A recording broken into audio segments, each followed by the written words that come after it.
Saya rekam dulu ya.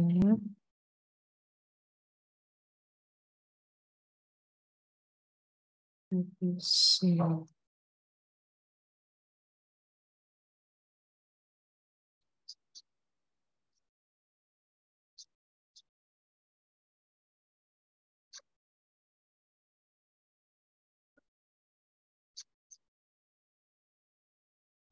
Studi terkait sih.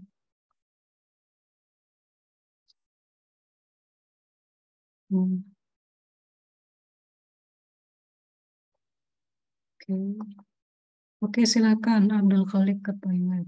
Enggak. Saya mau ambil dokumen lagi sebentar yang bagus ya.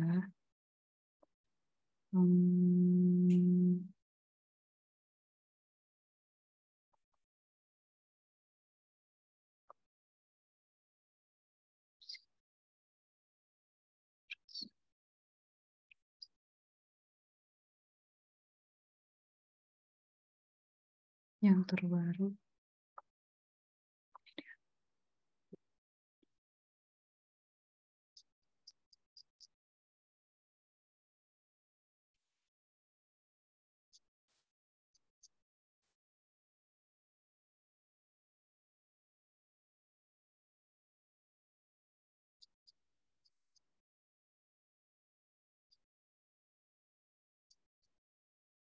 Ini enggak pas. Bukan yang ini.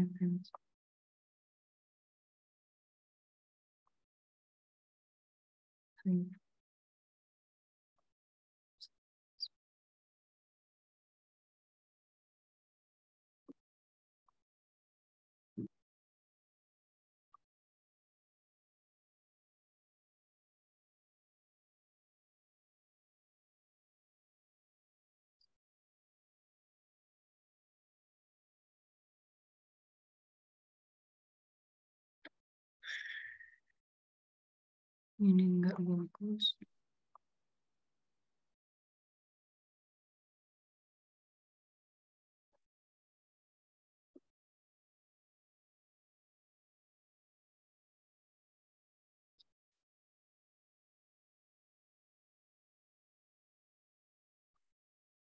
Ini kayaknya bagus.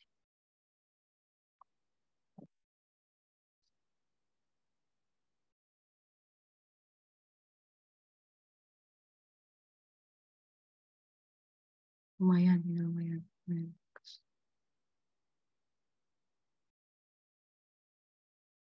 Oke, yuk.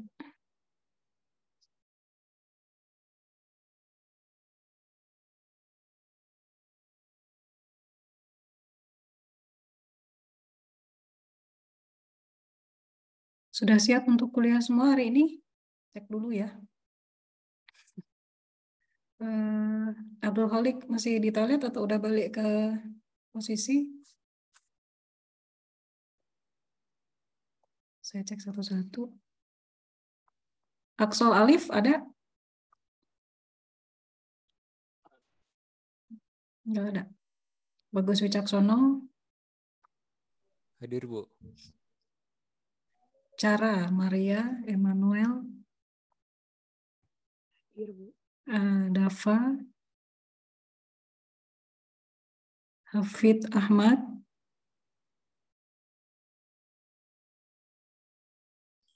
Enggak ada. Tadi Hafid Ahmad tadi chat saya lagi, itu dia Bu ke kamar mandi. Oke. Kamar mandinya moga-moga jangan mandi ya. Kelamaan. Itu udah selesai. Irgi Aditya? Aman, Bu, aman. Akbar? Hadir, Bu. Bayu Samudra ada tadi ya. Raffi Rahadian? Raffi tidur. Raihan Subhi? Halo, Bu. Ada? Suara saya ada? Hadir, Bu. Oke. Kan ada Bu, hadir Bu. Ada ya semuanya. Baik, kuliah kita seperti biasa nggak akan lama-lama. Saya akan ngasih beberapa contoh untuk kalian perhatikan, pelajari, dan kemudian kita diskusikan nanti ya. Topik hari ini adalah studi terkait atau related works atau kajian pustaka atau studi literatur. Nah, nama yang sering digunakan banyak. Saya cek dulu slide saya kelihatan. Kelihatan, Bu. Kalau sekarang kelihatan browser LMS. Ya, ini sekarang browser, Bu. Browser ya, saya cek dulu. Yang sekarang PDF file, kelihatan ya? Bu, kelihatan, Bu. Sip. Berarti share saya udah benar settingnya. Saya balik lagi ke sini. Nah, sekali lagi istilah yang mungkin akan sering kalian dapati itu studi terkait atau related works. Kayak yang di paper yang kalian pakai untuk tugas 1 kan related works ya, itu ini yang pakai. Kemudian bisa juga istilah yang dipakai itu kajian pustaka atau studi literatur atau literatur review. Istilahnya macam-macam. Tapi pada dasarnya isinya sama. Isinya mirip-mirip. Nah, pada dasarnya tidak ada aturan yang saklek, aturan yang rigid tentang apa yang harus ada di dalam bagian itu. Isinya harus seperti apa sih? Harus mutlak harus seperti itu? Nggak ada ketentuan yang kalau nggak nulis kayak gitu maka salahnya mutlak, nggak juga. Tapi hari ini kita akan lihat seperti apa sih seharusnya isi yang baik atau konten yang baik untuk related works atau studi terkait ini, gitu ya. Jadi apa sih seharusnya isinya yang baik itu seperti apa? Jangan cuma sekedar nulis di situ, naruh tulisan di situ, tapi nggak ada maknanya. Nanti kita akan belajar dari contoh-contoh ya. Nah, biasanya saya kasih pengantar dulu. Biasanya di bagian studi literatur, kajian pustaka atau kajian teori ini biasanya berisi berbagai hal yang mendukung topik tulisan yang kita kerjakan. Berbagai hal yang mendukung. Nah, biasanya kalian sering mendapati selain berbagai istilah yang saya sebutkan untuk studi terkait tadi ya, ada juga yang menyebutnya tinjauan pustaka atau landasan teori. Sama saja ya. Nah, perhatikan bahwa yang harus kalian pegang kuat itu sebenarnya yang dijelaskan di bagian ini itu adalah berbagai hal yang memang benar-benar terkait erat dengan topik tulisan. Meskipun kita nggak pakai, meskipun tidak digunakan pada sistem yang dibuat. Ini maksudnya apa, Bu? Nah, gitu ya, ya. Jadi memang benar-benar terkait dengan topik tulisan, meskipun kita tidak gunakan pada sistem yang dibuat. Ini agak ambigu, bisa jadi kalian salah memahami di sini, nanti kita lihat.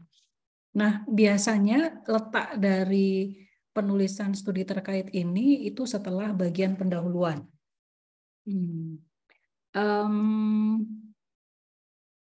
Sangat jarang ditaruh di sebelum kesimpulan, ini sangat jarang, tapi ada juga yang begitu. Yang umum adalah dia ditaruh setelah pendahuluan. Namun ada beberapa dokumen yang kadangkala meletakkan studi terkait atau literatur review atau landasan teori ini jadi satu dengan bagian pendahuluan, nggak dipisah, tergantung dari template dokumen yang diberikan. Saya kasih contoh yang dia nggak terpisah ya. Sebentar. Pas kebetulan saya baru saja bikin. Saya kasih lihat. Mana sih Bu contoh tulisan yang dia itu ditaruh jadi satu, nggak dipisah.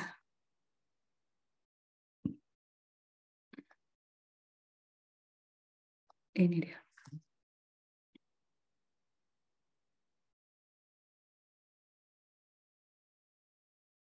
Lihat ya. Ini kalian perhatikan di layar, kelihatan? Ada tulisan IEEE Access, kelihatan ya? Aman? Kelihatan ya. Nah, di sini lihat di bab 1 introduction pendahuluan, langsung nanti di bab 2 itu langsung ngomongin sistem yang diusulkan. Sama sekali nggak ada bab 2 yang ngomongin related works atau studi literatur. Jadi satu. Lihatin di sini. Saya ngomongin pendahuluan sedikit, habis itu saya ngomongin studi terkait. Jadi satu di sini. Itu. Gitu ya. Jadi ini cara penulisan. Tapi pada umumnya Kalau nggak diletakin setelah pendahuluan, dia dijadiin satu dengan bagian pendahuluan. Itu ya, itu sedikit pengantar tentang studi terkait. Terus, nah ini, kadang di dalam studi terkait ini kita nggak bagi lagi menjadi sub bagian. Kayak gini kan? Ini, lihat, nggak ada sub bagian 1.1 gitu, nggak ada. Gitu ya. Jadi memang langsung cukup satu bagian saja. Namun kadang-kadang lo lihat kan nggak ada aturan yang saklek harus begini harus begitu, tapi tergantung dari format atau template dokumen yang diberikan. Namun kadang-kadang kalau kita ingin membagi menjadi beberapa subbagian, kita harus membaginya berdasarkan bidang studi yang terkait. Nanti saya kasih contoh. Contohnya gimana Bu? Nih saya kasih lihat. Ini. Ya, di bab 2, tinjauan pustaka, istilah yang dipakai, lihat saya membagi ke dalam 2.1, segmentasi citra, 2.2, segmentasi citra pada bidang medis, kemudian 2.3, lebih detail lagi, segmentasi cup dan list pada citra fundus, kemudian udah habis. Jadi kadang-kadang kita membagi-bagi lagi, gitu. Kenapa dibikin kayak gini? Boleh Bu kayak gini, boleh saja. Di sini saya ngomongin segmentasi citra sebagai pendahuluan, supaya pembaca punya wawasan umum apa sih segmentasi citra. Kemudian di bab 2.2 saya lebih detailkan lagi. Saya ingin mengajak pembaca untuk lebih terarah fokusnya pada segmentasi citra pada bidang medis.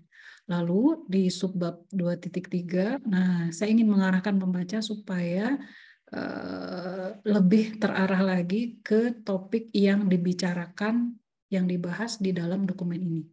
Nah, segmentasi cup dan disk pada citra fundus. Jadi lebih detail kayak gitu ya, kayak gini. Boleh Bu kayak gitu, boleh saja. Nah, gitu ya. Nanti kita akan lebih detail lagi tentang konten tiap bagian ini.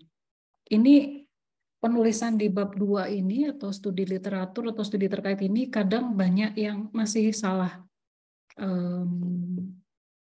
Nanti saya kasih tahu salahnya di mana. Nah, ini penting juga bahwa semua studi atau teori atau konsep yang kalian tuliskan pada bagian ini harus mengacu pada daftar pustaka atau referensi yang ada pada tulisan. Nggak boleh kalian menuliskan, contoh ya, bisa enak tuh pakai contoh sebentar. Sini lihat, saya kasih citasi kan, nomor 9. Yang saya tulisin di sini, saya nulis kalimat ini kan, nah, ini tuh kata siapa? Oh, kata si Maninis dan kawan-kawan, dia ada di nomor 9.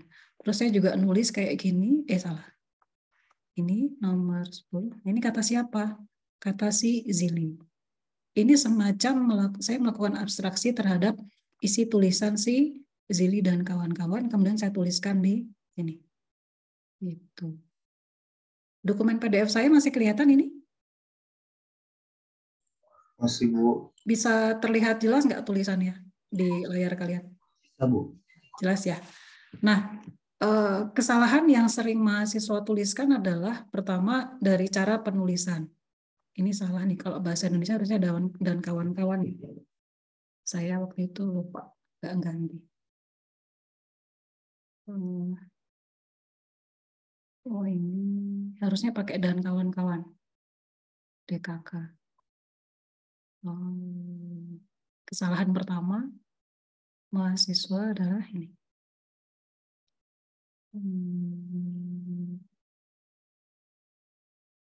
Harusnya yang dituliskan adalah pakai ini, DKK. DKK. Sorry. Ini ya, nggak boleh pakai et al. Et al ini adalah untuk bahasa Inggris, dokumen bahasa Inggris. Kalau untuk bahasa Indonesia harusnya DKK. Itu kesalahan pertama, cara penulisan citasi kayak gitu. Nah, kesalahan kedua, kadang mahasiswa menuliskan kalimat-kalimat yang ada pada studi literatur, terus tidak mencantumkan citasinya. Kalau kalian tidak mencantumkan sumber asal dokumen dari kalimat yang kalian tuliskan di sini, maka orang akan menganggap bahwa kalimat-kalimat itu adalah kalimat kalian. Sementara kalau di studi literatur, pada dasarnya kita ngambil tulisan orang kan. Kita menuliskan ulang konsep atau pemikiran yang dibuat oleh orang lain. Makanya sertakan sitasi kayak gini. Nah, pastikan bahwa yang kalian tulis sitasi, yang kalian cantumkan di sini, dokumen-dokumen ini, itu semuanya ada di kajian pustaka ya di sini. Daftar referensi. Mana-mana daftar referensi. Pastikan semuanya ada di sini. Di nomor 9 tadi ada, oh dokumennya ini. Di nomor 10 ada, 11 juga ada. Nah, gitu. Nggak boleh dokumennya itu nggak ada di sini. Begitu pula sebaliknya. Kalian nulisin semua dokumen ini, 1, 2, 3, sampai 100 misalnya, tapi dia nggak pernah di-mention di dalam dokumen. Nggak boleh. Jadi berlaku vice versa ya. Kalian menuliskan sumber di dalam daftar pustaka, dan setiap sumber dokumen yang kalian tuliskan di daftar pustaka itu harus di-mention, harus disitasi di dalam dokumen. Kayak gitu. Itu ya. Jadi nggak boleh cuma nulis doang, banyakin daftar pustaka, tapi dia nggak pernah disitasi, nggak pernah di-mention di dalam dokumen. Itu nggak boleh. Itu kesalahan-kesalahan yang sering didapati pada penulisan bab studi terkait. Gitu. Bisa difahami ya sampai di sini ya. Nah, kita lanjut. Semoga bisa. Nah, ini dia. Tadi kita sampai sini. Bahwa semua teori yang dipaparkan di dokumen di bagian studi terkait harus mengacu pada referensi yang memang sudah kita cantumkan di bagian daftar pustaka. Kalau kalian pengen tahu, ini lihat di sini. Ini. Jangan-jangan ini deh.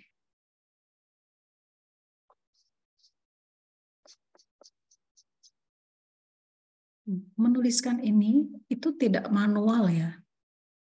Jangan kalian bikin ini satu persatu kalian tulis manual. Benar-benar manual itu diketik satu-satu gitu. Semua penulisnya, terus judulnya, kalian tulis nama jurnalnya. Ini kalau kalian tulis satu persatu, kalian akan pusing menghafal format penulisan. Ini saya nggak pernah hafal, saya nggak peduli kayak gimana, saya cukup pakai ini. Kalian bisa pakai Mendeley. Nanti kalian silakan eksplorasi sendiri bagaimana menggunakan Mendeley ini. Ini yang saya kasih. Kelihatan nggak tuh? Ini nih. Gunakan Mendeley ini sebagai tools untuk sebagai tools reference manager namanya. Reference manager, managing daftar pustaka yang kalian buat. Jadi jangan menuliskan satu persatu. Karena kalau kalian tulis satu persatu, diketik satu persatu, itu pasti ada yang salah. Salah ketik, salah nulis judul, salah nulis jurnal, salah nulis ini urutan. Ini kan ada urutan sendiri tuh, volume, nomor, tahun, doi, dan sebagainya.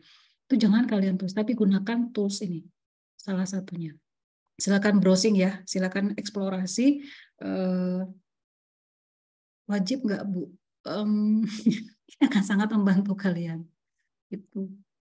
Ya, investasikan waktu 1 hari untuk eksplorasi, kalian udah menguasai, habis itu perjalanan hidup ke depannya jadi gampang. Gitu ya. Nah, kenapa sih harus pakai reference manager? Perhatikan deh. Ini kan cara penulisannya dia pakai nomor ya, 1, 2, 3. Ada lagi yang cara penulisannya itu nggak kayak gitu. Saya kasih lihat.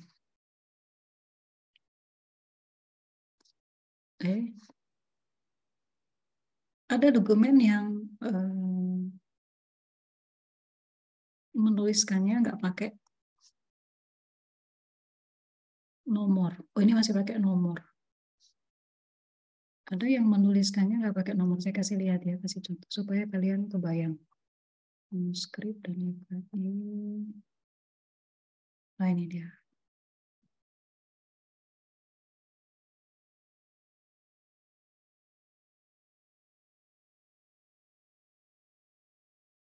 Oh, ini masih pakai nomor juga. Yang SCM. Dokumen-dokumen SCM.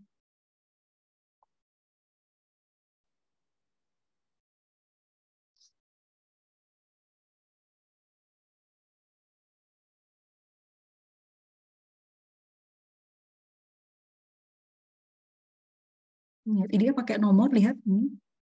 Dia pakai nomor tapi nggak pakai kurung siku. Kan? Nah, itu beda-beda. Dan kalau kalian menulis, diketik satu persatu gitu ya, itu kan kalian bikin capek sendiri. Nah, kalau pakai reference manager, kita nggak perlu melakukan itu. Semua perubahan itu bisa kita buat secara otomatis, tinggal klik aja. Klik-klik, beberapa klik udah selesai. Gitu ya. So, itu balik lagi ke sini. Semua studi, sekali lagi, semua studi, teori, konsep yang kita tuliskan di bagian studi terkait atau literatur review, sekali lagi harus mengacu pada referensi. Ini kesalahan yang masih kadang dijumpai pada mahasiswa. Ini harus diperhatikan baik-baik. Kemudian, nah ini ya, kesimpulannya, semua citasi atau semua mention yang kalian buat dalam tulisan harus ada dalam daftar referensi. Nggak boleh kita tidak mencantumkan paper dokumen yang kita mention, yang kita citasi di dalam studi literatur ini. Kemudian demikian juga sebaliknya, semua pustaka yang ada di dalam daftar referensi tadi harus disitasi. Gitu ya. Itu akan dicek tuh biasanya. Misal kalian nulis di daftar pustaka itu ada 100 paper gitu ya. Tapi ternyata di dalam dokumen kalian yang kalian citasi cuma 10. Maka yang 90-nya itu harus dibuang. Nggak boleh dituliskan di situ. Nah, lebih ke teknis berikutnya, panjang bagian biasanya berapa banyak sih halamannya ini? Biasanya sekitar 15%, 15-20% lah dari total halaman. Jadi misalnya contoh, untuk tulisan yang jumlah halamannya itu 8, maka panjang bagian studi terkait itu sekitar 1-1,5 halaman. Nah, gitu ya. Cara estimasinya kayak gitu. Nah, terus terkait dengan konten berikutnya, apa sih harus diisikan di dalam bagian studi terkait ini? Biasanya kan kalian merangkum, meresume, atau melakukan abstraksi atas paper, atas suatu konsep gitu kan. Nah, pastikan bahwa sumber informasinya harus berasal dari sumber yang kredibel. Textbooknya harus textbook yang kredibel. Kalau paper harus paper yang bagus, jangan paper yang abal-abal, jangan paper dari sumber yang tidak jelas. Nah, sebagai sumber, bagaimana cara kalian ngecek gitu kan? Gunakan ini. Gunakan situs Simago.jr, ini kelihatan ya, Simago.jr, untuk mengecek apakah paper yang kalian gunakan itu kredibel atau tidak. Contoh ya, saya kasih contoh. Misal saya, mana nih? Daftar pustakanya ini. Misal nih, saya mau ngecek apakah paper ini itu bagus. Nah, kita lihat aja judul jurnalnya nih. Oh, dia judul jurnalnya ini, kita coba cek ya. Ini jurnalnya ini kredibel atau enggak. Nah, kalian ngeceknya kayak gini.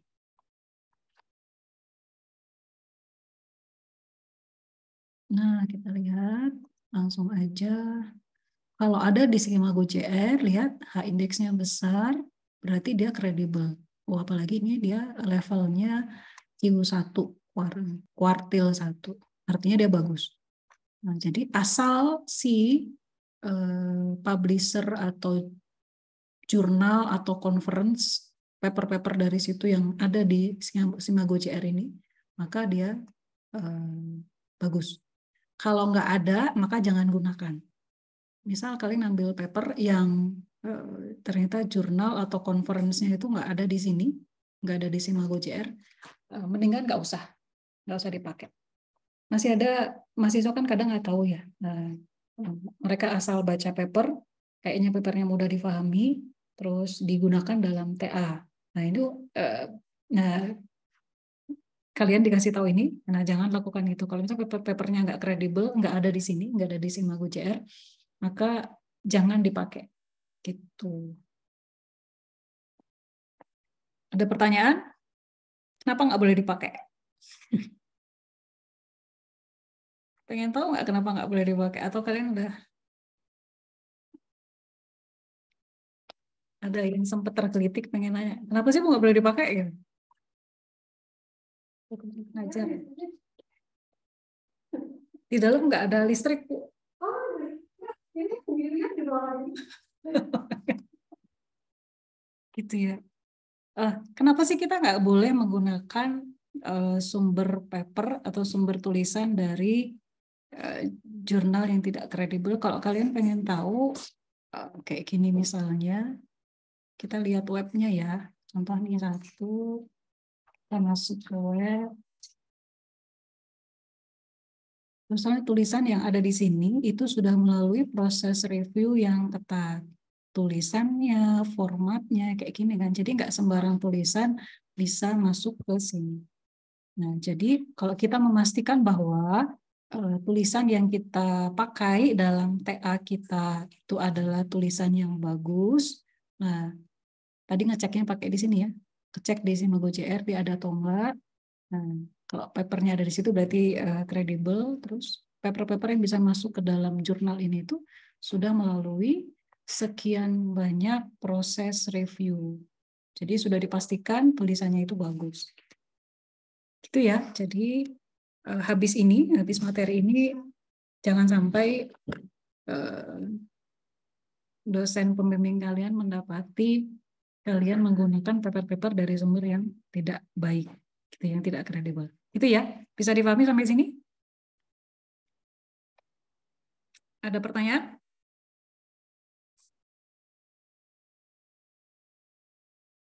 Jadi bisa dipahami atau enggak nih? Bisa, Bu. Bisa, Bu. Bisa. Itu ya, ini kuliahnya sebenarnya santai, materinya pun tidak berat. Nantinya itu akan terefleksi dari pemahaman kalian, akan terefleksi dari dokumen TA yang kalian buat. Tuh.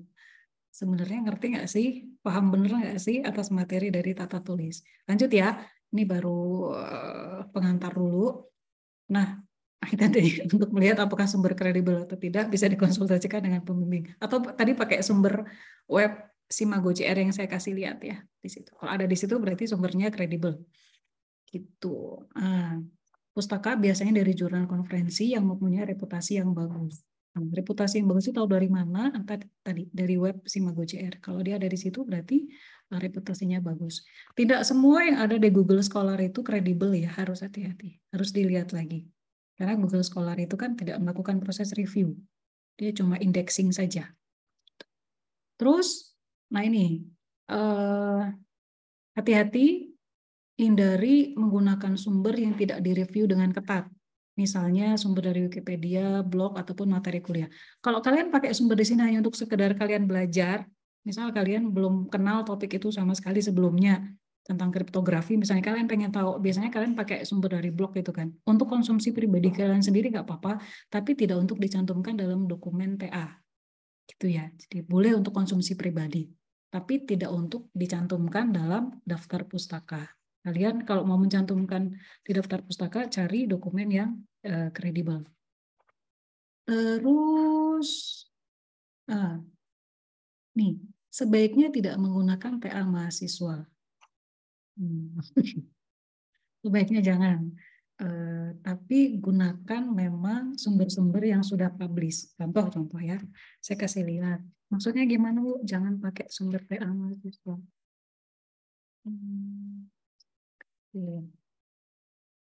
Ini ya contohnya.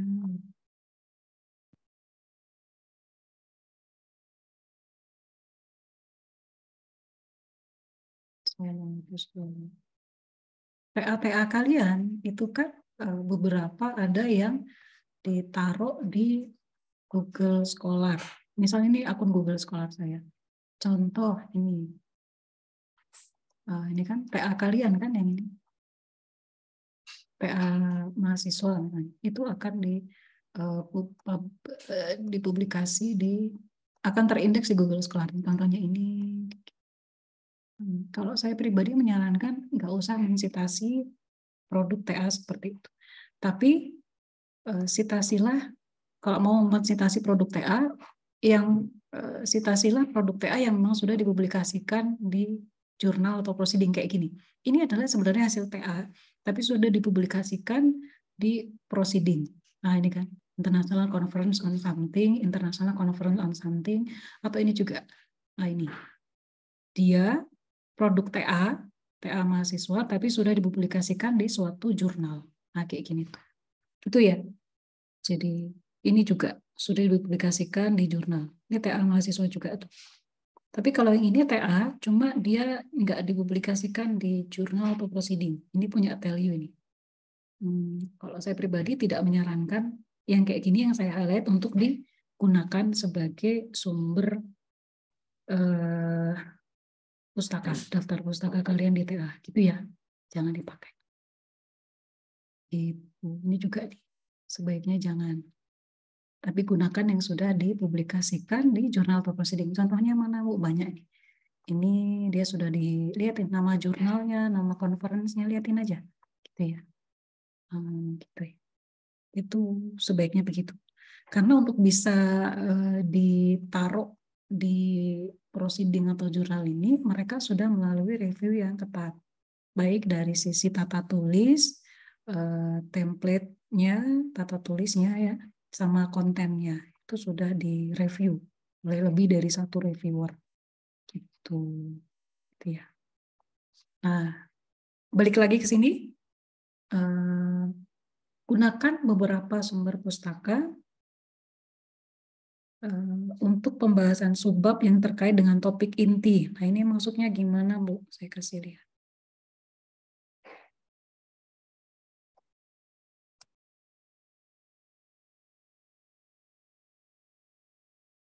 Contoh ya, contoh. Nggak kesana.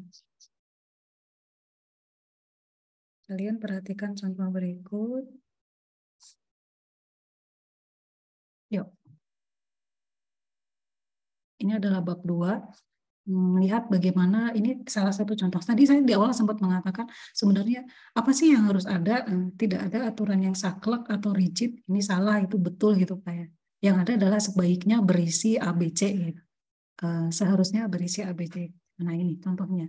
Contoh ini adalah artikel yang judulnya segmentasi cup dan disk pada citra fundus untuk identifikasi glaukoma menggunakan segmentasi semantik. Jadi fokusnya di sini adalah ingin menjelaskan tentang segmentasi semantik, terus objek ini segmentasi adalah cup dan disk, citra yang digunakan adalah citra fundus. Nah, yang dilakukan yang diisikan pada bab 2 atau kajian pustaka atau tinjauan pustaka, lihat, saya menjelaskan dulu tentang segmentasi citra, itu kan, atau subbab sendiri, lihat. Kalian perhatikan deh yang dituliskan. Lihat bagaimana cara menuliskan kalimatnya, boleh juga mencantumkan gambar-gambar. Lihat bahwa setiap gambar yang saya taruh di sini harus saya sitasi, gitu ya. Gambar 2 saya taruh di situ, saya sitasi juga. Nggak boleh sekedar naruh, terus kita nggak pernah mention dia di dalam suatu paragraf.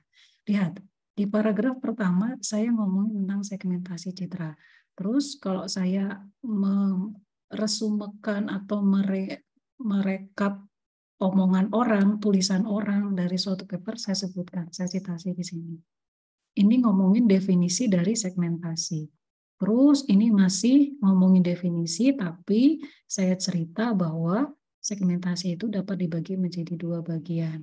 Kenapa saya ngomongin ini? Karena saya mau mengarahkan pembaca ke segmentasi semantik yang akan saya bahas di bab 2.2 sama bab 2.3, yaitu yang non-klasik.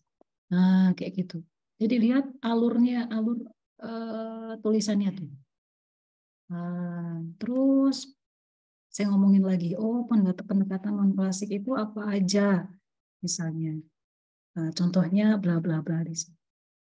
Terus di bab 2.2 saya sebutin karena citra yang saya gunakan adalah citra medis misalnya, maka saya cerita berbagai perkembangan segmentasi citra pada bidang medis. Ada apa aja sih? Apa sih yang sudah terjadi? Apakah dia adalah barang baru atau ilmu baru? Ternyata enggak kan? Nah, saya cerita. Oh, ternyata segmentasi citra bidang medis ini udah dilakukan oleh banyak orang gitu. Untuk bidang apa saja, untuk objek apa saja. Nah ini. Pada citra jantung, untuk segmentasi tumor dan kanker, dan lain sebagainya. Nah, terus jangan lupa, jadi kita jangan cuma ngomongin contoh-contoh, tapi arahkan pembaca untuk ini memahami importance dari topik yang kalian angkat. Kita pengen mengarahkan ke pembaca bahwa tulisan kita itu penting, topik yang kita angkat itu penting. Nah, saya kasih highlight di sini, saya kasih paragraf yang berisi tantangan terbesar yang dihadapi segmentasi pada bidang medis adalah bla bla bla kayak gitu kan. Nah, untuk mengatasi tantangan ini sudah dilakukan salah satu pendekatan yang berbasis deep learning. Nah, gini. Tuh. Cara ngomongnya kayak gitu. Lalu kita arahkan lagi pembaca. Metode yang paling populer digunakan adalah yang berbasis UNet. Bla bla bla saya cerita gitu kan. Lalu terakhir di bab 2.3 saya langsung membahas yang benar-benar terkait langsung dengan topik yang diangkat, yaitu segmentasi cup dan disk pada citra fundus. Nah, di sini baru tuh. Ini yang mahasiswa masih kesulitan. Ini coba perhatikan nih di sini. Karena saya pengen membuat sistem segmentasi cup dan disk pada citra fundus, maka pastikan kalian juga mencantumkan berbagai penelitian yang membahas segmentasi cup dan disk juga. Nah, caranya gimana Bu? Coba ya kita lihat di sini. Di paragraf 1 ini saya ngomongin apa nih? Coba kalian baca.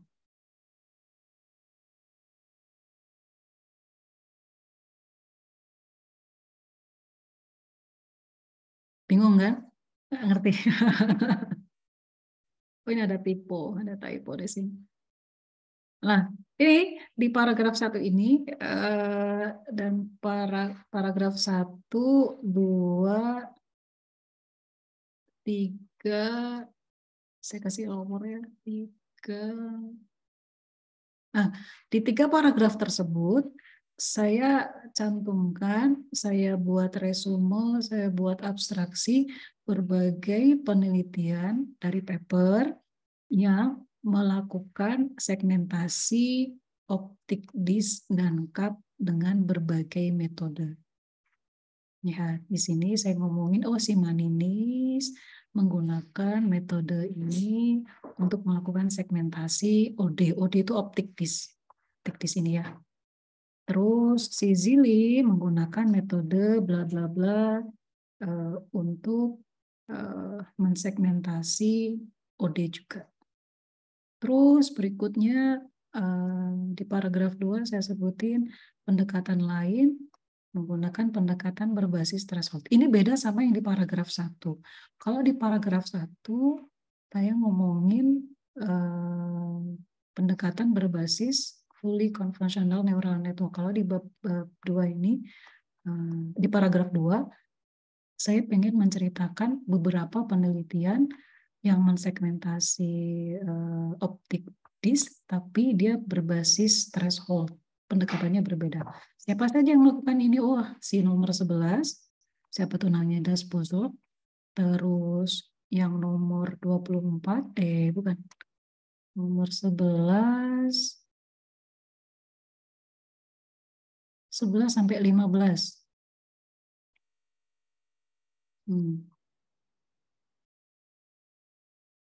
Yang nomor 12 saya ceritain di sini, yang paper nomor 13 mana? Di sini ada di sini. Jadi pendekatan berbasis threshold ini saya bagi penjelasannya di 2 paragraf. Kalau kalian taruh dalam 1 paragraf, dia terlalu panjang nanti paragrafnya. Gitu ya. Lihat. Nah, yang paling penting adalah ketika kita di sini lihat di paragraf 2 dan paragraf 3, saya benar-benar membuat resume singkat atas metode yang digunakan oleh penulis paper. Lihat ya.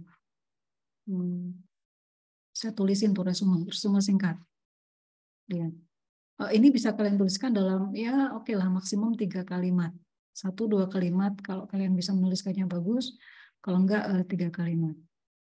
Nah, saya jelasin kan. Si Akyol dan kawan-kawan menggunakan metode otomatis untuk melokalisasi, menggunakan ini, kemudian untuk apa sih dia ekstraksi, bla bla bla. Kemudian mereka menggunakan apa-apa untuk mendeteksi lokasi gitu. Nah, ini adalah contoh penulisan studi terkait, gitu ya. Nah, yang paling penting, kalau kalian bisa menambahkan paragraf keempat ini bagus banget.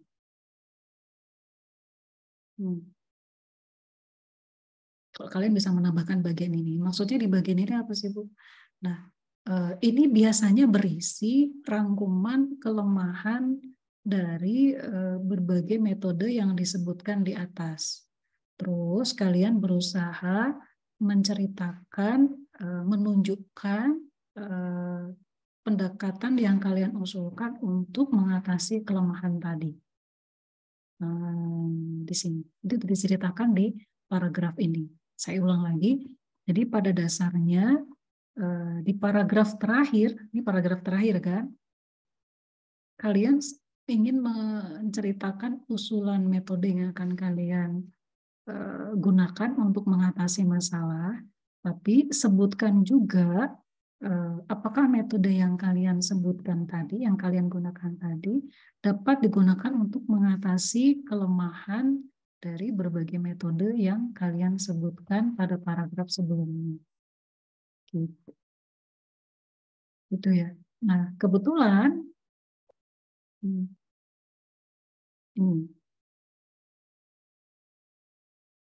di sini saya pengen menceritakan bahwa oke. Gitu. Saya berhenti dulu. Ada pertanyaan? Bisa dipahami nggak nih?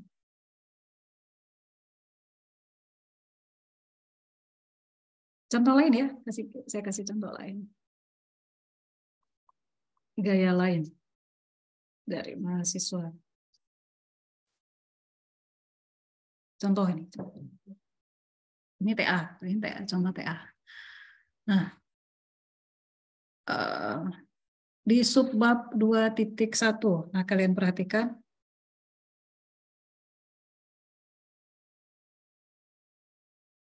Subbab 2.1,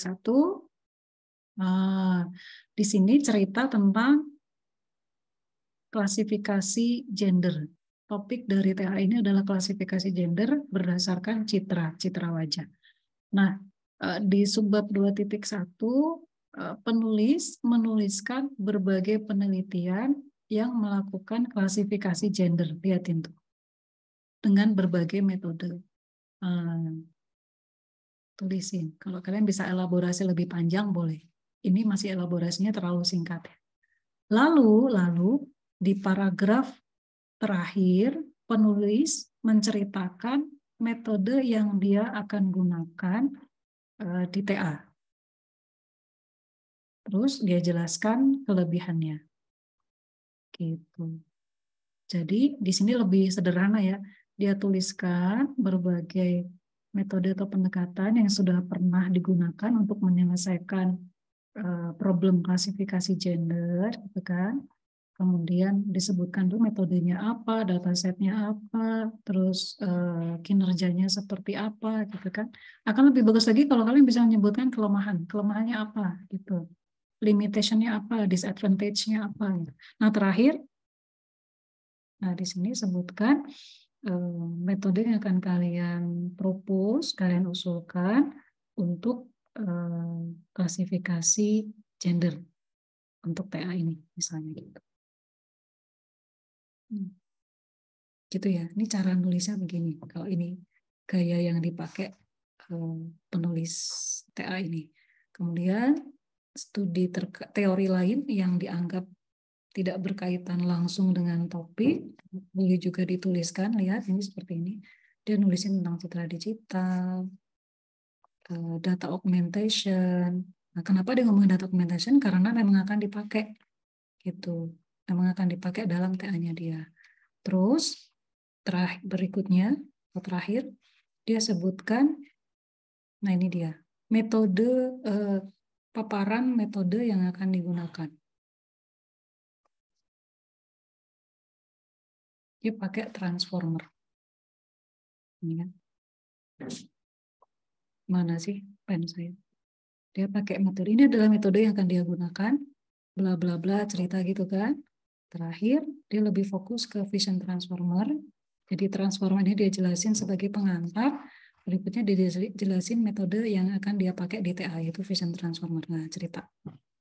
Gitu. Arsitekturnya gimana, tahapan kerjanya seperti apa, kemudian ya berbagai teori terkait. Gitu ya. Banyak kan isinya studi terkait. Ada komentar?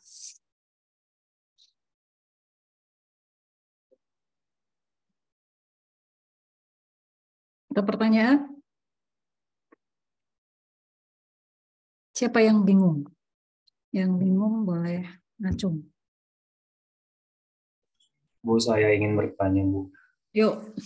Yang untuk gaya yang kedua tadi, Bu, yang studi terkait ya ada di luar sub bagiannya itu, Bu. Kemarin kan saya ngebuat bab 2 itu seperti itu, Bu, tapi disalahin sama itunya pembimbingnya itu emang yang penelitian terkait kajian pustaka yang model begini itu dari apa ya, Bu? Template-nya gitu maksudnya.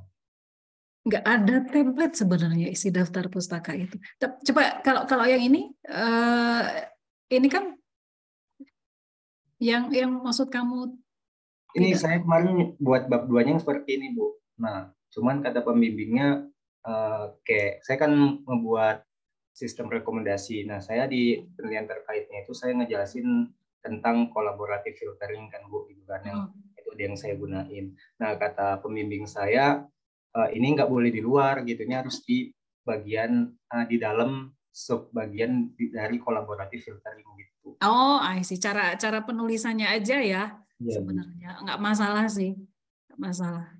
nggak masalah, Ibu. Tapi sama pembimbing saya jadi masalah. Ikutin aja, ikutin. Ikutin aja. Saya pikir harus dihilangkan, bukan dihilangkan, tapi ditaruh sebagai sub bagian lagi gitu ya. Iya benar. Nggak masalah sih, nggak masalah. Kayak ini harusnya ya si log softmax sama negative log likelihood loss function ini kenapa ditaruh luar? Karena memang dia tidak menjadi bagian asli dari si vision transformer metode yang dipakai. Memang beda. Si vision transformer yang asli itu dia pakainya ini kayak gini si loss function-nya nggak pakai yang ini. Nah dia menambahkan ini gitu, jadi emang beda. Makanya ditaruh di luar. Nah kalau yang ini data augmentation memang tidak menjadi bagian dari manapun kan, nggak ada yang cocok. Gitu. Nah ini sebenarnya ini nggak perlu ditulisin juga sih kalau kita boleh kan langsung aja ngomongin vision transformer, tapi di dalamnya kita kasih satu paragraf singkat gitu yang mengenalkan tentang si transformernya. Boleh juga kayak gitu supaya nggak terlalu banyak tulisan gitu ya. Jadi saya pikir tadi pertanyaannya apakah yang ada subbagian yang nggak perlu dicantumkan itu dihapus gitu. Tapi ternyata cara peletakannya aja ya, nggak masalah nih. Jadi memang ya banyak diskusi yang sama pembimbing ya. Ada yang lain? Terima kasih, Bu. Ayo. Yang lain? kita lanjutkan sedikit. Nah, sebenarnya isi tadi udah ya. Saya resumekan lagi. Slide saya kelihatan ini? Yang terlihat slide bukan? Iya, Bu. Iya, Bu. Benar ya? Kan saya tadi ganti-ganti. Jadi kita resumekan dulu supaya kalian punya pedoman beberapa bagian untuk bagian studi terkait atau literatur review atau kajian pustaka ini. Yang pertama, konsep dasar yang cukup detail. Kayak tadi contohnya metode yang digunakan adalah vision transformer gitu kan. Nah, tuliskan secara detail. Cuman hati-hati jangan sampai kalian melakukan plagiasi. Nyontek kalimatnya itu sama-sama plek-plek dengan dokumen lain. Nah, di sini butuh keterampilan untuk melakukan paraphrase. Jadi kalimatnya diubah supaya nggak sama sama yang dibikin oleh orang lain gitu ya. Terus sistem metode atau algoritma yang ada. Tuliskan contoh sebentar. Saya kasih ini. Yang ada berbagai metode yang dipakai yang pernah ada untuk melakukan, misal contoh di sini deteksi plagiat. Metode yang pernah ada tuh apa aja gitu. Banyak pasti kan, harus diambil yang mana, Bu? Nah, makanya di sini perlu kalian memahami pengelompokan berbagai metode itu. Kenapa sih kalian mau ngambil metode A untuk kalian ambil gitu kan? Emang metode A itu kelebihannya apa? Emang dia bisa mengatasi kelemahan apa? Nah, emang metode-metode yang sekarang itu nggak cukup bagus. Nah, kalau memang metode-metode sekarang yang ada itu dia punya kelemahan, nah sebutkan kelemahannya. Terus dengan metode yang kalian pilih, kelemahan tersebut dapat teratasi meskipun cuma sebagian. Jadi kayak gitu. Nah, untuk bisa melakukan itu, bisa melakukan analisis seperti itu kan, kalian harus memang banyak membaca. Metode A, metode B, metode C kayak gitu harus banyak-banyak baca. Ya. Lalu, akan lebih bagus juga kalau kalian mampu menuliskan perbandingan hasil. Yang lebih bagus yang mana? Gitu. Terus perlu juga kalian mencantumkan ini, dataset yang biasa digunakan itu apa saja, terus pembanding untuk nantinya kita bisa membandingkan metode yang kalian aplikasikan untuk TA dengan metode yang sudah ada, lebih bagus atau tidak. Nah, kan ini kan logika dasar ya. Ngapain kalian bikin sesuatu yang ternyata tidak lebih bagus dari yang sudah ada, gitu kan? Nah, definisi lebih bagus yang sudah ada ini macam-macam. Bisa dari akurasi, bisa dari waktu, bisa dari apapun lah. Makanya kalian harus benar-benar mampu mengelaborasi hal tersebut. Gitu. Terus, metrik evaluasi. Kalian harus cantumkan juga. Misal, kalian ingin membuat sistem klasifikasi gender kayak tadi ya, pakai citra. Maka kalau klasifikasi itu biasanya metrik evaluasinya apa? Oh, biasanya yang dipakai adalah accuracy, precision, recall, F1 score, dan lain sebagainya. Terus berikutnya, misal contoh, kalian ingin membuat sistem deteksi penggunaan helm pada pengendara motor di jalan raya berbasis citra, pakai citra kan atau video. Nah, itu adalah sistem deteksi helm misalnya. Maka kalian juga harus tahu metrik evaluasi yang tepat itu apa. Nah, untuk kasus sistem deteksi, kalau kalian menggunakan metrik evaluasinya precision recall itu salah. Untuk sistem deteksi, metrik evaluasi yang digunakan biasanya pakai skor Jaccard, skor dadu atau DICE, pakai IOU, intersection over union, dan lain sebagainya. Jadi pastikan kalian menggunakan metrik evaluasi atau metrik pengukuran sistem kinerja sistem yang tepat. Nah, kalau kalian menuliskan di dokumen, pokoknya semuanya bisa dihitung pakai akurasi, precision recall misalnya kayak gitu, nah itu salah. Nggak semuanya bisa diukur begitu. Jadi tahu dari mana Bu? Metrik evaluasinya dari baca. Dari baca-baca. di paper-paper yang kalian baca untuk sistem yang sedang kalian buat itu pasti dicantumkan. Mereka menggunakan metrik evaluasinya apa pasti ada di situ. Nah, bisa dari situ ya. Terus ini tadi sudah dataset yang biasa digunakan orang tua apa saja. Jadi ini bisa untuk misal kalian pakai dataset contoh saya kasih contoh aja ya. Misal saya kasih contoh dokumen misalnya ini. Ini yang agak terbaru mana ya? 6 bulan 8 revisi TA. Ya saya kasih contoh.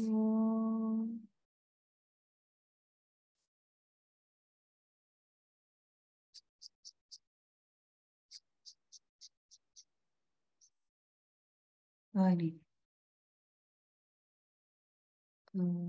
Di sini dituliskan dataset. Jelasin beberapa dataset yang pernah dipakai. Kan dataset ini. Refugee, DRIS 3, S1. Boleh kayak gini ya. Terus ada yang lain enggak ya?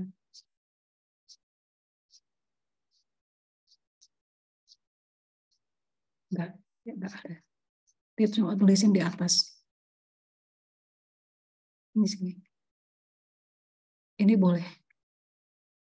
Kita cerita. Karena emang kita mau pakai, memang dataset ini mau kita pakai. Itu entah gimana cara pakainya, entah seperti apa mekanisme pemrosesannya, tapi dataset ini kita pakai. Nah, kalian boleh menjelaskan seperti ini. Itu dataset apa sih? Gitu. Boleh ya. Jadi itu maksudnya kenapa kita menuliskan dataset-dataset yang kita gunakan. Terus, tadi sudah ya, pembanding-pembanding yang ada pada pustaka. Contoh, tadi di dokumen yang barusan, mana ya, yang nulis pembanding enggak ya?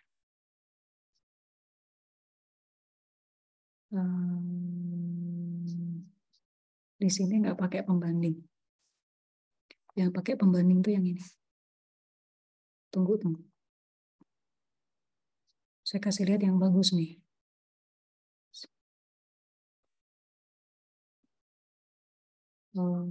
Proposal. Terakhir ini saya tunjukin.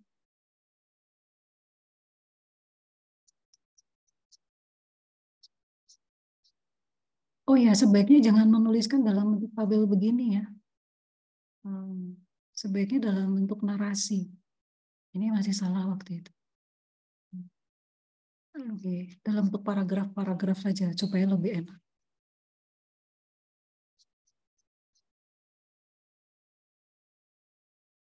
Di sini. Ini kontennya bagus, tapi cara penulisannya nggak enak. Nah, tadi kita ngomongin apa sih ini? Sebaiknya tuliskan baseline atau pembanding. Nah, maksudnya apa? Contohnya di sini. Di TA ini dia mana ya?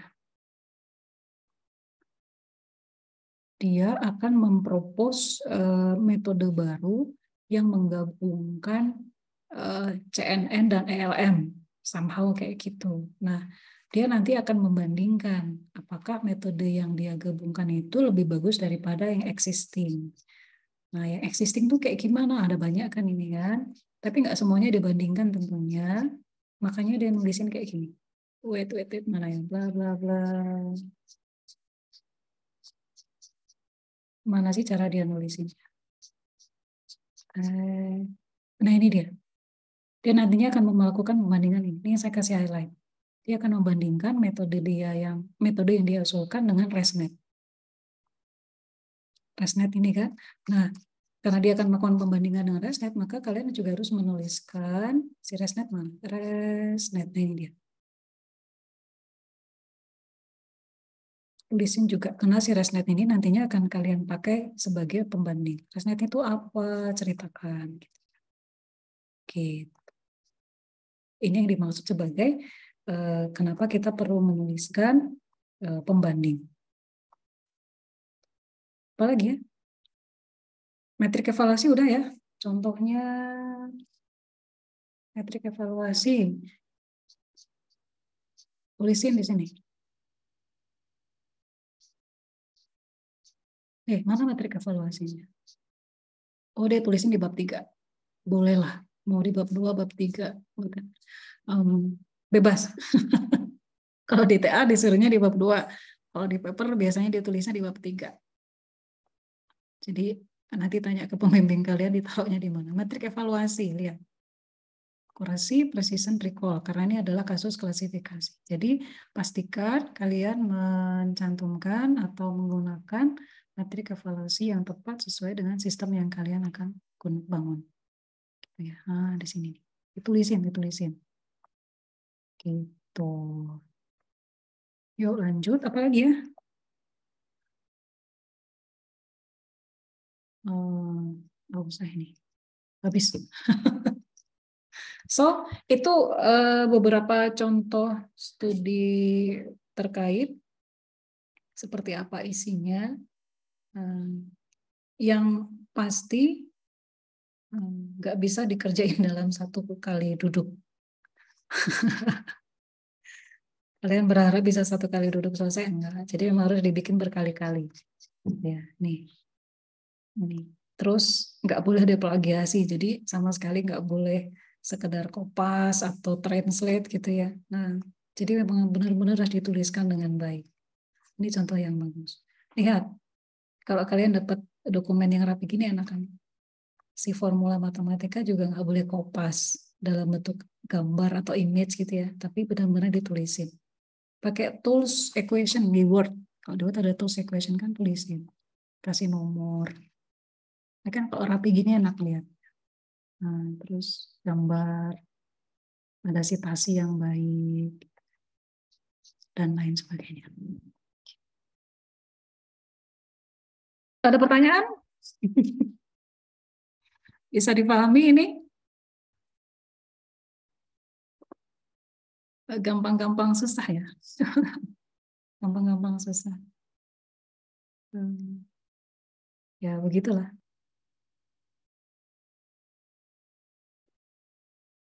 Ada komentar? Saya kasih kesempatan terakhir. Saya hitung sampai 10.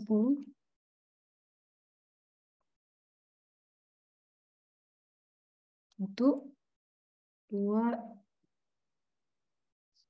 3, 4, 5, 10.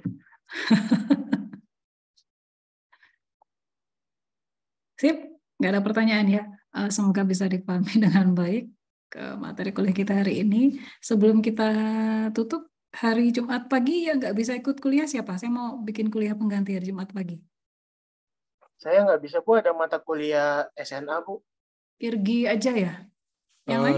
Saya juga, Bu. Kebetulan saya sekelas sama Irgi SNA. Raffi sama Irgi. Yang lain? Bisa, Bu. Bisa ya? Materi kita berikutnya itu apa ya? Karena kalian atau Rabu nggak bisa, Kamis nggak bisa, saya bisanya Jumat pagi. Kalian suka nggak kuliah malam? Nggak ya? Jumat malam. Jangan deh ya, saya juga nggak suka. Nggak apa-apa ya, nanti Jumat pagi ya kita kejar materi supaya nggak terlalu ketinggalan dan supaya kalian punya bekal untuk ngerjain tugas. Ya, kasihan kalau kita tunda kemarin. Sip. Kalau nggak ada pertanyaan, saya cukupkan kuliah kita hari ini. Terima kasih atas perhatiannya. Kita ketemu lagi hari Jumat pagi, insya Allah ya. Kita ngebahas materi yang lain. Nanti saya tunjukkan contoh-contoh berikutnya juga. Sip, terima kasih atas perhatiannya. Selamat pagi, selamat melanjutkan aktivitas. Assalamualaikum warahmatullahi wabarakatuh. Waalaikumsalam. Terima kasih, Bu. Terima kasih, Bu.